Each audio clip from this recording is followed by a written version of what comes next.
Bonjour à tous, aujourd'hui petite vidéo pour vous présenter un radiateur. Il s'agit du radiateur Sibayak de la marque Sauter. Il s'agit d'un radiateur à inertie d'une capacité de 1500 watts. Et ben c'est un super joli radiateur, une belle face.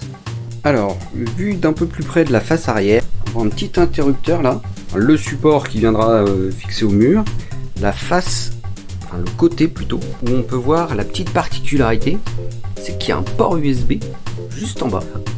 Il est en 5 volts et 2 ampères.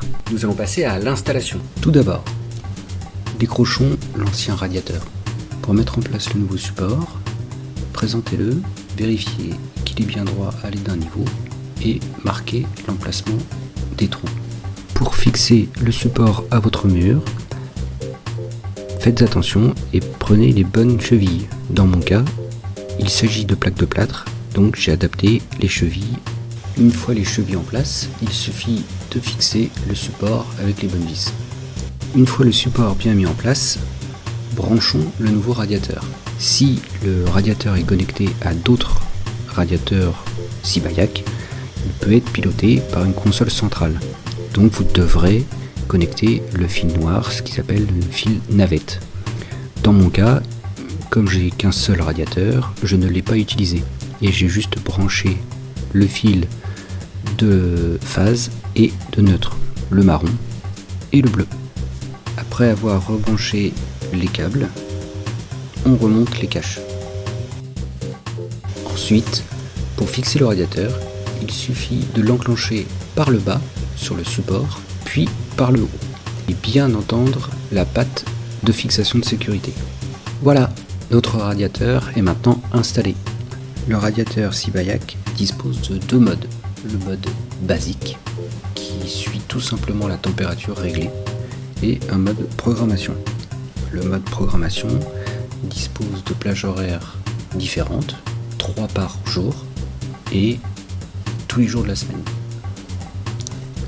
La navigation dans le boîtier de contrôle est assez intuitive, tout est en français, si vous avez choisi la bonne langue au démarrage. Les touches sont sensibles, il suffit juste d'appuyer et d'effleurer à peine la touche, un peu comme du tactile. Pour bien comprendre le fonctionnement du radiateur, j'ai lu la notice, mais je me suis aussi aidé d'une vidéo fournie par Sauter, elle est disponible sur YouTube, qui explique en détail le fonctionnement du boîtier de contrôle et la mise en place des différents modes de programmation. Pour conclure, le radiateur Sibayak est vraiment un très bon produit. L'installation s'est très bien passée. Les explications de la notice sont claires et détaillées. Et j'ai particulièrement apprécié le petit résumé qui se trouve dans la couverture en couleur et avec des captures d'écran du boîtier de contrôle. Ce qui fait que lors de la première utilisation, on n'est pas perdu et on est limite déjà habitué aux premiers écrans. Et pour ce qui est du plus important, la température, eh bien le chauffage est très vite monté en température au réglage souhaité.